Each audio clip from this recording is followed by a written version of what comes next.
So we want to welcome Laura Wennstrom. Laura did her undergraduate work at North Park University, our sister school on the north side of the city, a small program just like ours.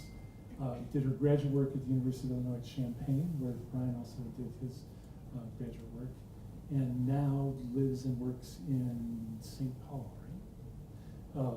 She works at Bethel University, another sister institution to us, and works there as their department coordinator and also teaches part-time. So, Laura, welcome to Trinity. Thank you. I just want to say thank you for having me. Thank you for giving me the opportunity to show my work, and I'm glad you guys could come out tonight. And just, I guess, holler if you can't hear me or if you can't see anything. So we'll see what happens. Okay. So far we have nothing. So like John said, I attended North Park University, and I graduated with, I think, 10 or 11 students in my senior class. So I think it sounds similar in size to this program. And that was just, I really enjoyed North Park, and I've enjoyed it more since I graduated. I've really looked back and appreciated that experience. So one of the things I'll just start talking and hopefully we'll have pictures. And not to be like calling you out, because that's like the worst, is when I just spend the whole time calling out the tech person. So anyway, one of the things I did while I was in college that was really important to me and really important that has really shaped my work now is I started volunteering on the west side of the city in Humboldt Park. And I worked in it was like a community center that was in a church on the kind of west side of Humboldt Park, Pulaski and Grand. And it was like a Lutheran school that had closed, and a friend of mine was working there, and they just closed the school. They ran out of money, didn't have enough students, and the school was just empty, and so she decided to turn it into a computer lab for the community. And so over the 3 or 4 years that I worked there, it grew from a computer lab into this huge kind of after-school program for the community. And it was housed in this kind of church school that was built in 1983, and was just this gorgeous historic building that had been relatively untouched since the 60s or something, this church, and it had, 5 church members. And so it was, and the church was, the community was originally kind of built and founded by white German immigrants to the U.S., and then now this neighborhood was moving over, and it was predominantly African American and Puerto Rican. And I became really, really interested in the way that kind of contrast in the way the neighborhood had changed manifested itself kind of visually in the community. So do we have pictures yet? Nope. So like you would see this old building and this old church, and then there's this kind of new life that was happening there.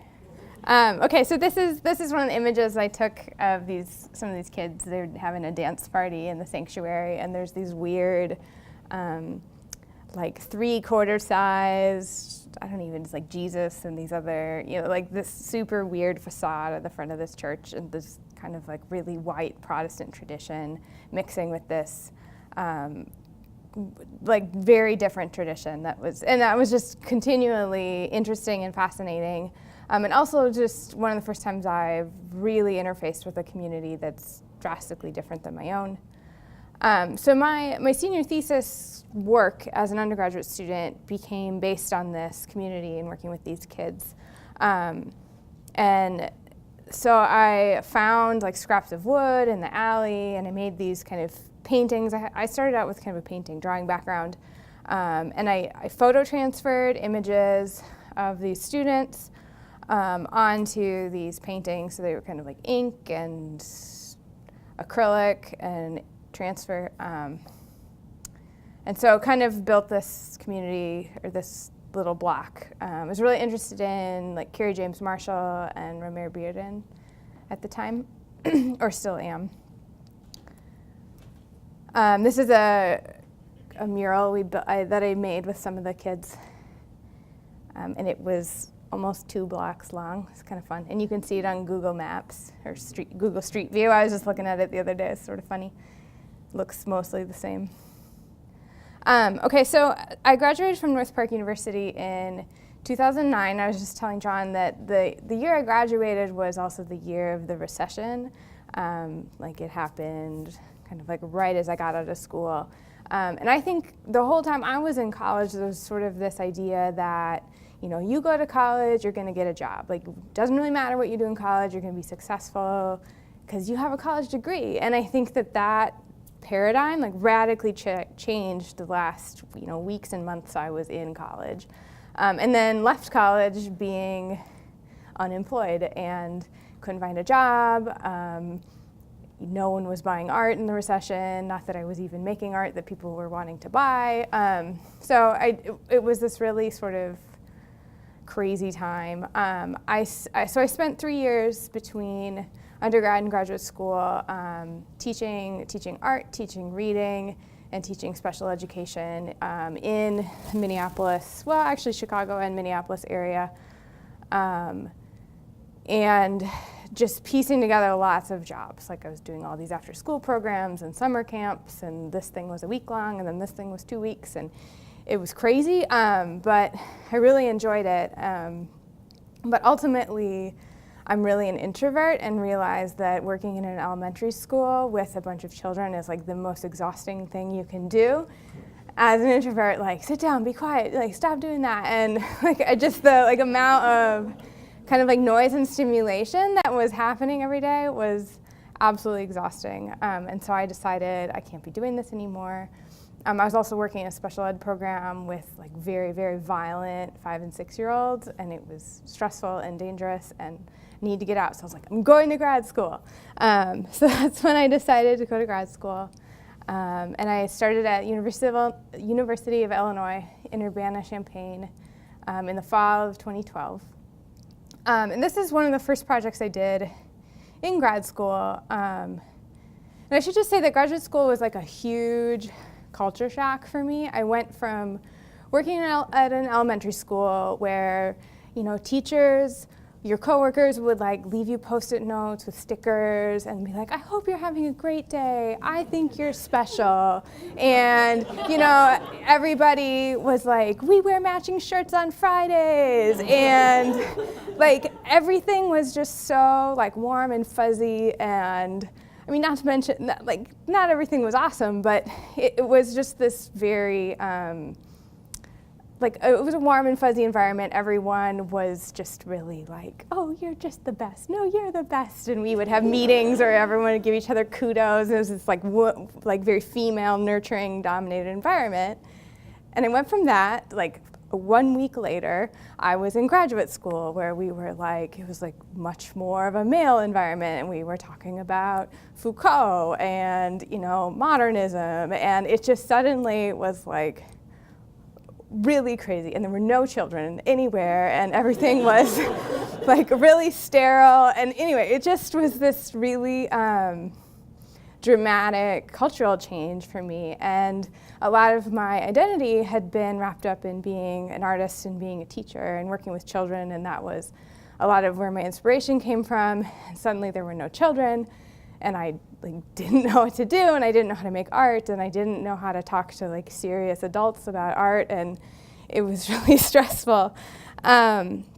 And also going from an urban environment to a much more rural environment was a different kind of like cultural shift as well.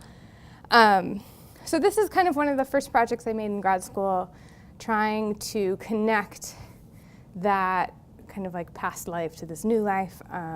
This is a set of essentially like children's blocks that I made reflecting this neighborhood. It was kind of a combination of this neighborhood in Humboldt Park and then also Minneapolis, where I had lived for a couple years as well.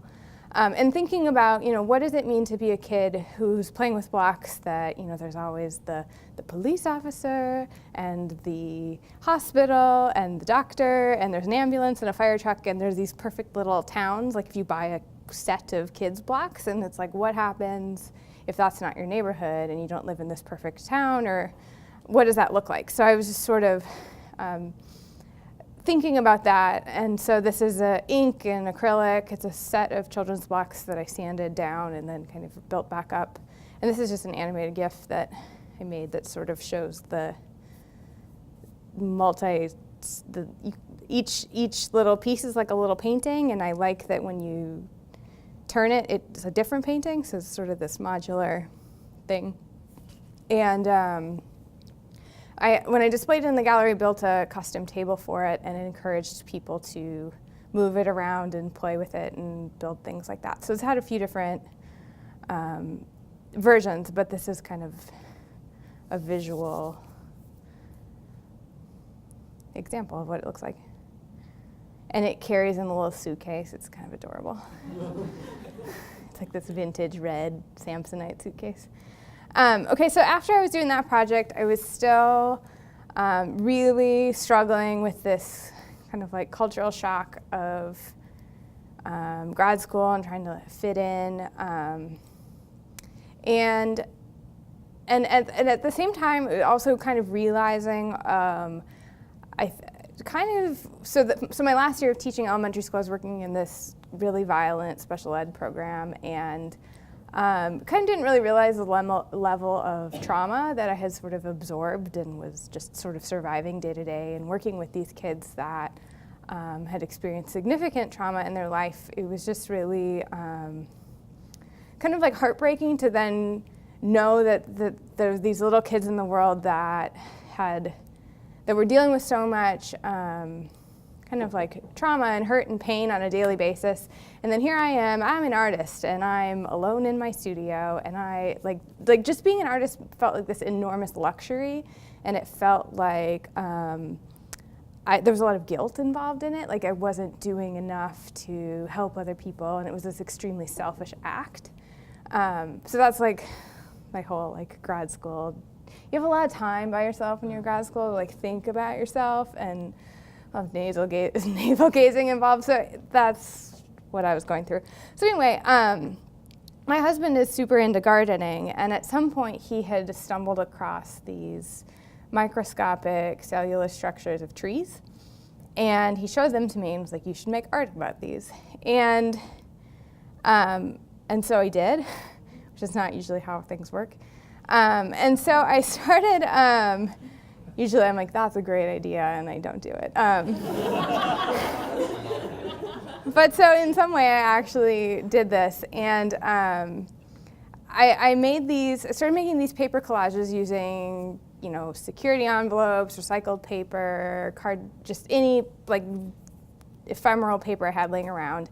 And these are like big circular forms. And I was thinking a lot about the work of like Tim Lowley or Guy Chase, and thinking a lot about art making as meditation or art making as prayer. And I just really wanted to do this intentional project where I was slowing way down, and I spent a lot of time kind of processing these ideas of guilt and privilege and what does it mean to be an artist while I was making this. And then also just really indulging my love of color. Like, I'm just going to think about color, and I'm going to think about, sticking this piece of paper on this piece of paper, and I'm going to sit and cut paper and glue paper together all day long.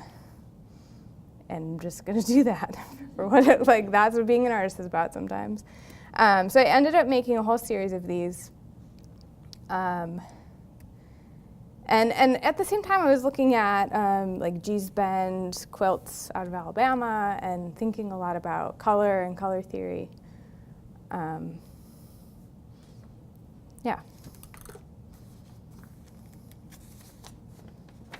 So then kind of the next project that I started working on, I was continuing to use these forms. I always do a lot of line drawings in my sketchbook. And so it was kind of still working with these cellular structures, thinking about things on a microscopic, kind of micro, macro level.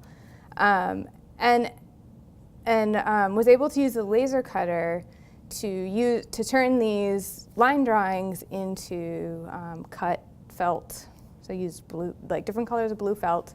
And I made this installation just kind of out of these meditative drawings that I had made.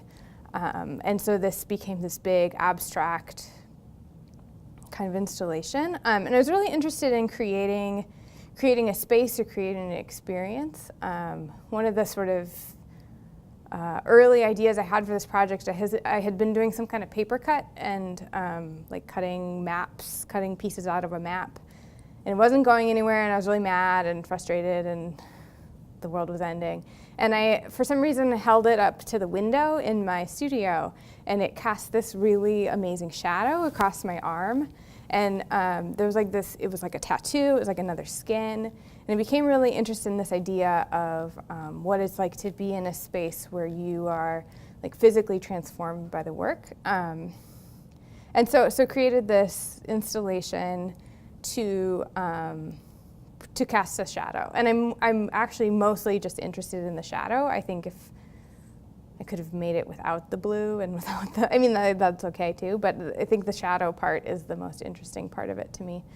And it's this sort of abstract space that is, it's kind of meditative and quiet, but it doesn't have a lot of, it's just kind of about being, and yeah. And it was like this huge new direction in my work, and I was totally freaked out about it for a really long time, but you know, time is good. And so then the kind of the next direction in this line of work is, I was sort of frustrated with the previous piece, which is titled Reticulation, which is like a network or a lace. Like a reticulated python is like the patterning. So this one was called Reticulation, and then this one was called Re-Reticulation. And I was frustrated that the material wasn't very specific, or the patterning wasn't very specific. It was like a little bit maybe too abstracted. And so I've always been really interested in quilting, but more in this kind of like improvisational style of quilting, like rooted in early American history, and started finding all of these kind of partially finished quilts at this thrift store that I went to all the time.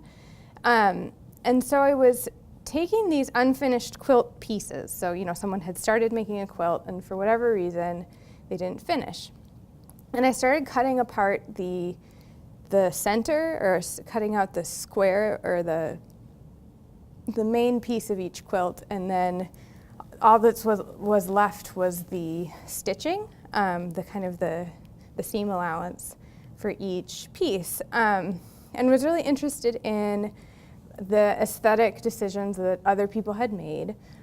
You know, wow, this is really ugly fabric, and they put it with this fabric, and no wonder they ended this quilt, or, you know, like, or they're really bad at quilting, or just kind of like living with these objects that someone else had already started, and using that as this jumping off point was a really interesting process for me. And I really liked that I could take it with me. I did a huge part of this project on a road trip. I really liked this idea of, I felt like really connected with these kind of, and I assumed that they're women who had made these quilts previous to me, and really that was, became a really kind of interesting thing to me. Yeah, and then also I like this shadow that casts, and it almost reminds me of this camouflage netting. And so it was installed a few different ways. Okay, and then this is another project that's kind of jumping. For each of these slides, there's like 10,000 failed things in the middle, so just know that. And so this is a piece titled Remembering the Cattle After the Buffalo, and it's a map that's based on a plot of land that my grandparents owned in rural North Dakota when I was growing up. And it was the first experience I really ever had. Like, I grew up in the city. It was the experience I had being able to roam outside in a kind of like unconfined space as a child. And it was like maybe 4 acres, and it felt like, you know, the biggest place in the world, and it's North Dakota, and it was on this big hill, so you could climb up this hill and see out. So I created this giant pillow. It's probably 9 by 4 feet that became this sort of memorial to my grandfather, and just thinking a lot about my grandparents and sort of the aesthetic decisions that they have, I think, like imprinted on my life. I was thinking about my grandma a lot when I was doing that other quilting project. So, but this is kind of one of the more serious first like quilt projects I did. So it's like you'll see I get more and more into sewing, and I really love fabric, and the more I sort of the more I work with it, the more I like it. And it's like I love the color, and I love the texture, and I like how soft it is, and it's comfortable. My husband always teases me, he's like, you're obsessed with being comfortable. Like I'm always just like, I need to be like, it's like things are scratchy, things are too cold. Like I just like to be comfortable. And I think I work a lot that way in my studio. I want to work with the like softest, squishiest, nicest, warmest material. I don't want to like be, you know, I think there's a lot of people who work with concrete and nails and spiky things and glass. Like those things aren't comfortable. Like I don't like. So like I think a lot of these aesthetic decisions I make have to do with comfort on some weird level. I haven't fully explored that yet, but here's this project. And then this kind of merged into a project I did 2 summers ago. I was an artist in residence at a residency called Art Farm in Marquette, Nebraska, which is a town of 200 people. And it was quite rustic if you're into kind of like indoor camping, I think you could call it, and like pioneering in the wilderness of Nebraska cornfields. This is the residency for you. I chose it because it was free. It's really, I mean, ended up being really cool. I worked in a schoolhouse that had been moved from a different, it had been moved from a different farm over to this residency space. And ironically, this town is like the next town over from the town that my husband's mom grew up in, and his kind of grandparents and whole side of the family still lives there. And it's like 50, 80 people in this town are his relatives. And thinking a lot about what that means for a family system to stay in one place for generations and to stay together. And there's not a lot of kind of like outside influence in this town. And so like ideologically, we don't always see eye to eye. I sometimes go there and feel like I live in a different world than you do, but they're really wonderful people. And so I was thinking about the people who live in this town and have lived in this place for a really long time. And it's a really, really, in some ways, maternal society, or it's like I was thinking about these generations of women that have raised like farm kids for forever, and they did all this cooking and sewing and kind of like unseen feminine women's work. So I made these kind of monuments. There were actually brick sculptures that were built by a different artist. They were actually cardinals, like brick cardinals that were 8 feet tall that I decided I built a wire structure on top of them and made them into these structures. So there's 3 of them, and I was thinking about them being these kind of like monumental, like kind of like women that have been on this land, kind of overseeing things for a long time. And they're quilted, lots of different found fabrics. Okay, so then the next project after this, I decided that I really, really loved working with fabric, and I just was going to keep doing it. I wasn't tired of it yet. And I never learned how to sew in kind of a traditional way. I sort of taught myself how to sew.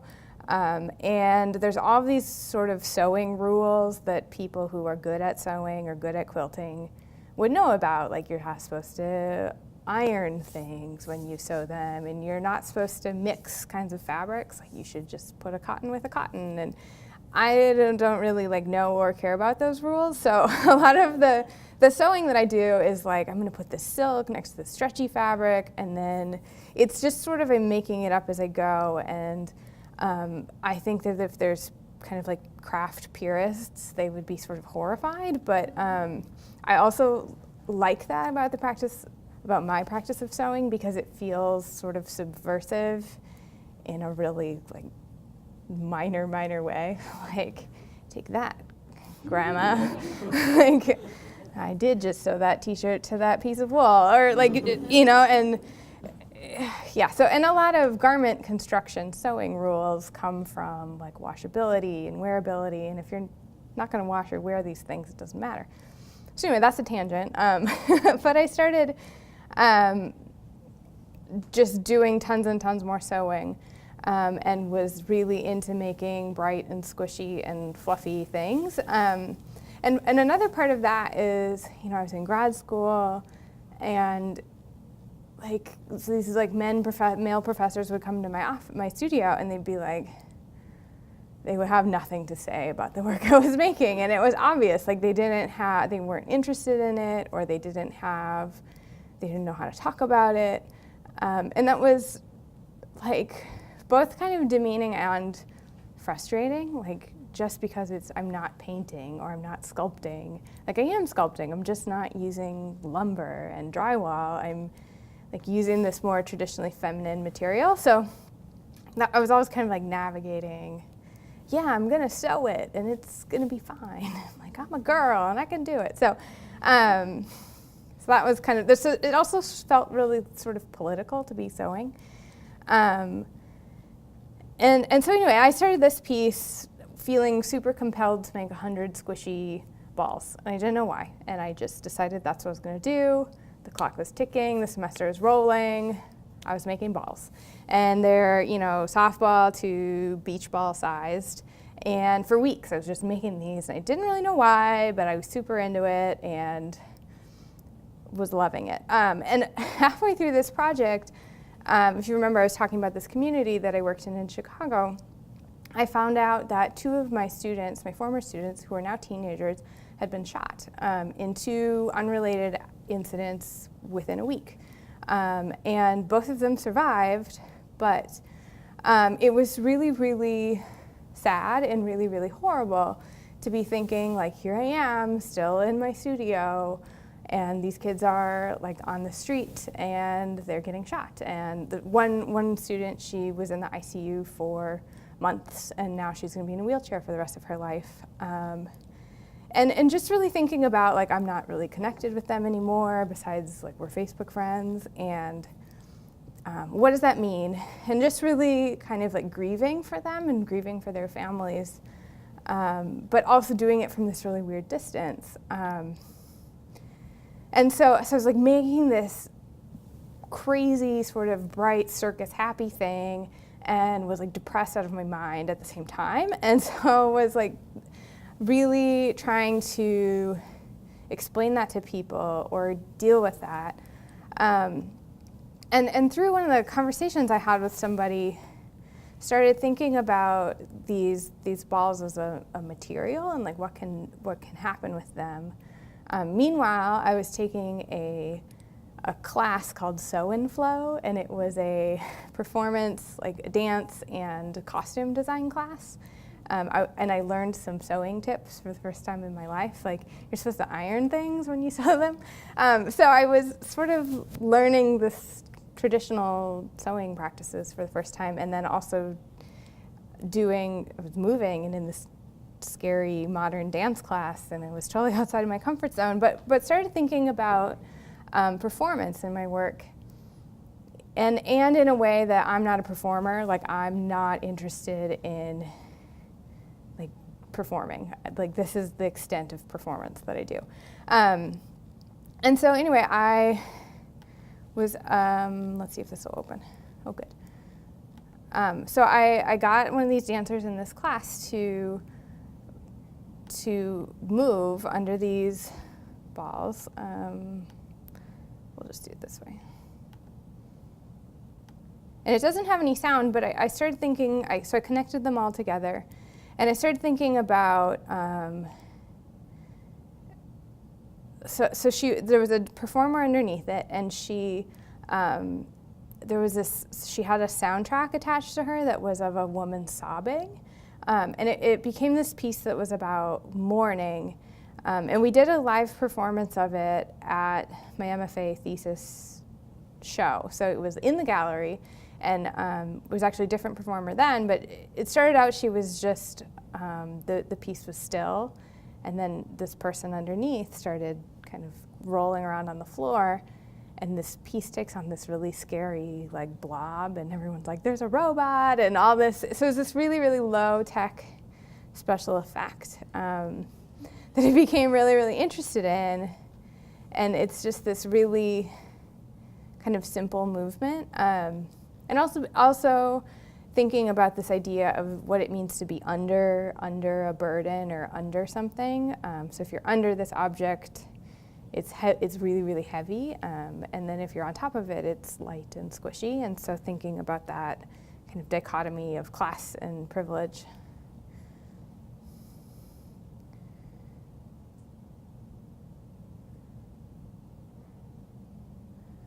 I'll just scoot ahead here. So it's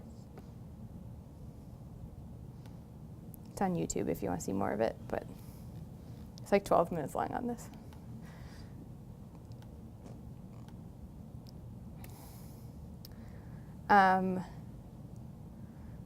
So this is a project I just stuck in here that I did while I was in Champaign. There's a screen printing studio that turned its storefront, Main Street storefront window into a gallery space, and so I made this giant improvisational quilt out of old t-shirts from the screen printing shop and put them in here. And just kind of interested in non-traditional gallery spaces. I think that I was just like, yes, a place where anyone driving by, walking by can see the work, and it doesn't have to be in a gallery. And it was January, it was really nice and bright. Okay, so this is my thesis work that I did at U of I. And again, like the ball piece I did, it started out as this material. I need to make this material, and I need to make this object, and I need to use this crazy fabric. I was using glitter, like glittery, furry, fluffy fabric. It felt like the least serious art decision I could make. It was like my MFA thesis show. I'm supposed to have everything figured out. I'm supposed to be an expert. And I was like, oh, I don't know what I'm doing. So I was like, fur, definitely fake fur, and glitter, and jingle bells. And so I just kind of like panicked and just made all these decisions that were based on like fuzzy and fluffy and crazy. And like loving it. Like, yes, I'm gonna do this. So anyway, that was how I came to this project. And so these are fabric tubes that are sewn over PVC foam pipe insulation. When I was growing up, I have two little brothers. My dad used to buy my brothers that, like, you know, for 29 cents, you can buy an 8-foot piece of black PVC foam insulation. And my brothers would just like beat the shit out of each other with it. And it was fun because no one would get hurt. And so it's like this thing we always had laying around our house with these big swords. So people are like, how do you choose that? And I'm like, well, let me tell you. So it's a great material. It's cheap and light, and yeah. So anyway, so I made this installation. And this is installed at the Krannert Art Museum, which is, I also worked there while I was in grad school. And it was on a pulley system. Let's see if this will work too. So the whole piece would move. I'm actually not going to show you that. There's not a lot of time. So the whole piece, this is the child who's doing all the right things. So there was a handle. There were two handles. When you pull the handle, the piece would move up, and there's also some bells. And so here's this adorable child.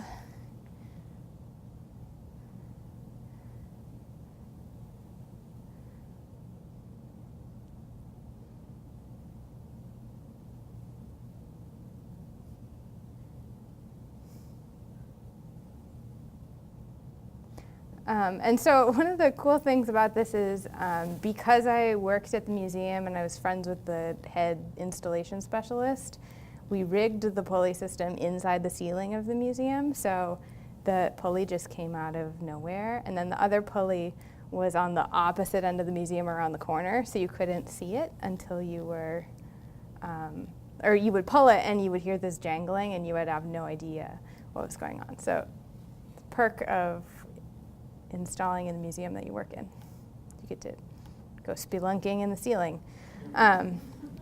So that was this project. And it's been, I installed it this fall actually at North Park University, and it had a really different presence in that space.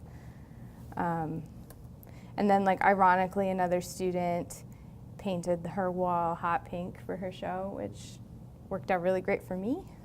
Everyone else was real mad, but I thought it was cool. Okay. So then I'll just kind of skip ahead to the show here.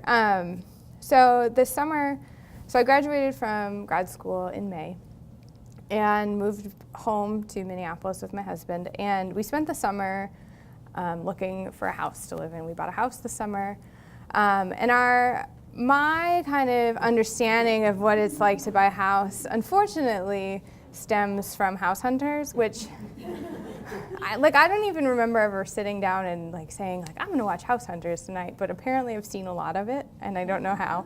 But this I found this picture online. It's like perfect. Like this guy, they have a $600,000 budget, and this guy's like the counters. Like it's perfect. So that's like my idea is like this young beautiful couple has $10 bazillion and they're like I don't like the paint color. Like that's how I thought that. I'm like I'm an artist. I can paint anything. It'll be easy. However, I was a grad student and an artist. My husband is a grad student. We don't have a lot of money. So our budget was much smaller. And the houses we were looking at were in kind of Minneapolis, St. Paul area. And we're like, our house hunting experience was like a little bit different. It was July. None of these houses had air conditioning, like pictures, cigarettes, and St. Bernards, and like heat, like it just like there's like if there could be a smell track to go along with some of these pictures, there would be.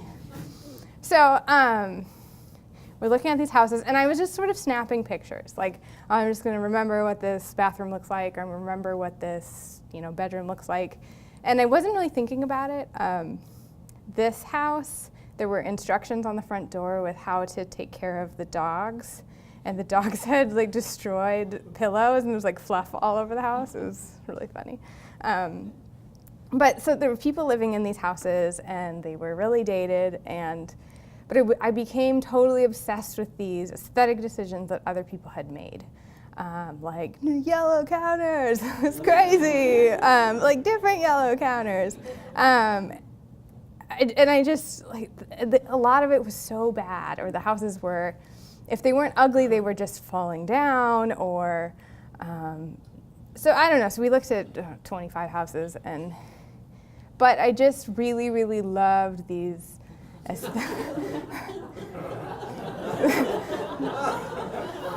This poster like perfectly described the home it was in. Like you can see the ceiling is falling down. So it was just kind of this long, frustrating process of looking at house after house after house that's like really more mirrored tiles on the wall, and we knew that we didn't have a lot of money to fix things, but we were going to do the work ourselves. So it's sort of this time versus money dilemma.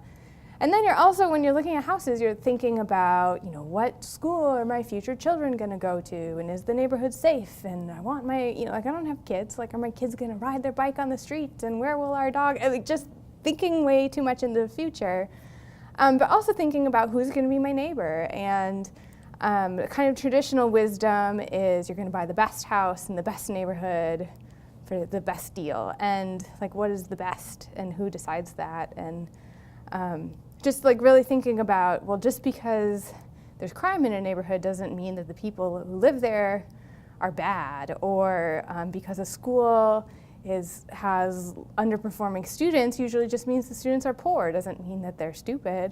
And so just like looking at these crime maps and being like, okay, if we buy this house that's here, it's got 12 yellow dots, and like just the whole thing was totally absurd. But I just got obsessed with these interior decor decisions that these other people were making. And I couldn't stop thinking about it, and I couldn't stop thinking about the curtains and the wallpaper, and like just the layers and history. And then there's this other thing that happens when, you know, you've lived in this neighborhood for a while and you've driven past that house a million times, and then you go inside of it and you're like, ugh, or like, whoa, like there's these reactions that happen, and it tells a story about the person who lived there, or who does live there, that is really interesting. Some more than others. Some houses were more empty, but I just became really interested in the sort of like the detritus left by the lives of people and the aesthetic decisions made by other people. So when I was making this show, I was going to thrift stores and buying old curtains, buying old sheets and fabrics. So I collected all these kind of secondhand textiles and wanted to create this neighborhood that was kind of embodied that, like, someone else made this decision, and now you're going to either choose to have purple walls in your unfinished basement, or you're going to do something else. And just thinking a lot about the kind of like the history of the people who have lived there. So, yeah, and I haven't like talked a lot about the work, so I'd be interested to see what you guys have to say about it. So yeah, and in the end, we did buy a house. And we got kind of lucky because it was like this older woman who lived there, and there was a lot of like clutter and dirt, but underneath it was a very nice house in a very nice neighborhood. So, but not too nice. Like it's good fit. We like our house. So it has a happy ending, but so yeah. So I feel like I just exploded a lot of information on you, but thank you, and let me know if you have questions.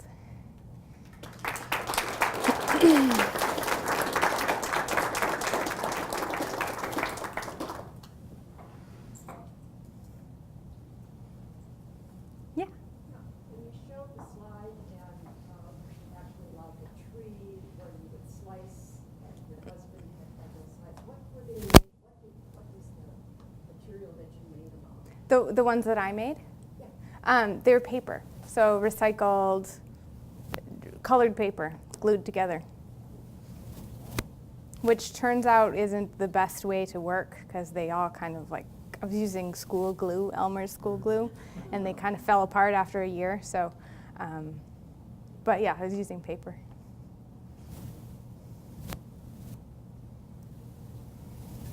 Mm-hmm.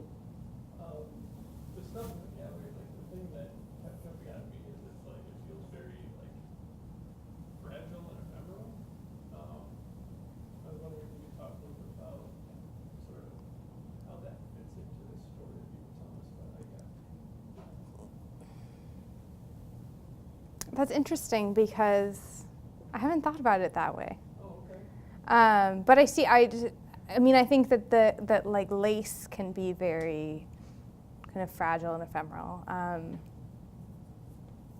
have to think about that. That's an interesting observation. Yeah. When you were making these houses, did you have specific houses that you had looked at previously in mind while you put the fabric together? Yes. So I started out doing a 1-to-1 ratio. Like, this house had like 80% blue walls and 1 yellow curtain, and I got so A, bored with that, and B, like, there were just some houses that were so ugly that I couldn't make myself want to make it. Like, it was just like, oh, really? Like, I hate this. So then at some point, I made a couple that way, and I was really unhappy with them. Or they're like, okay. And so then I was like, I'm just going to do it the way I want to do it, and kind of dropped that constraint, and then it got way more fun. So it became more about material and kind of the overall idea, and less about the specific houses. Mm-hmm. I was wondering, so you seem to be like, just like your other installations, you have this light shining out. Was your original intention that it would show shadows, or were you just kind of like experimenting? Because it's more luminescent on the fabric than your other installations now. I was just wondering about that change. Yeah, I think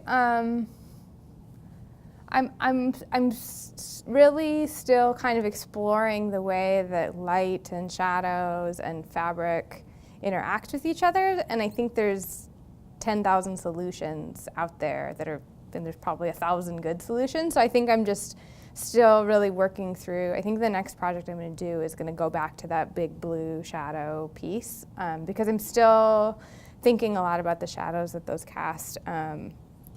And I'm not like a lighting designer either, so it's sort of, I think, the perfect space and the perfect light bulb and the perfect light angle can get a more extreme shadow than maybe it's what's happening. Yeah, does that answer your question? Yeah. Yeah, and I also think like living in the city, when you're out at night and you're looking in windows and you can see lights in windows, it's something like there's someone living in there and they have this life that I know nothing about, and that idea to me is continually fascinating. Like getting to go inside of someone's house then is like, whoa, this is this life. So that was an idea I was definitely thinking about.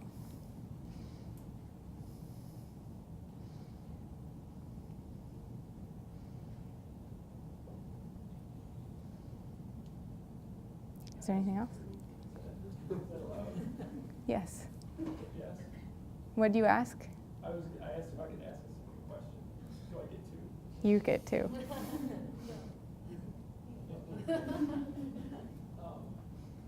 mentioned, like, I was thinking back to graduate school culture shock, modernism, and your pieces made me think a lot of like Ava Hess. Mm-hmm. Is that sort of like really directly inspired by Ava? Like, do you see yourself just sort of like extending that project, or like what's the relationship? Yeah, I haven't looked at her work like quite as heavily as some other, I really love the work of like Louise Bourgeois or Sheila Hicks. I'm trying to think of some others. I got really into like hippie, like 1960s utopian art too. Like that is really interesting to me. But I think at the end of the day, like I think there's like different kinds of artists. There's artists who are really good at talking about art and thinking about art, and I think there's people who prefer to make the art, and I'm like definitely would rather just make it and not do the reading, which like the reading's good for you too, but like I really struggled to like care about the reading in grad school. And I did a lot of it, but like some people were just like, oh, I just spent like 19 hours reading art philosophy and it was fantastic, and that's not how I am, and I think that's okay, and people are different, so I don't know. I like young children, and some people run screaming, so.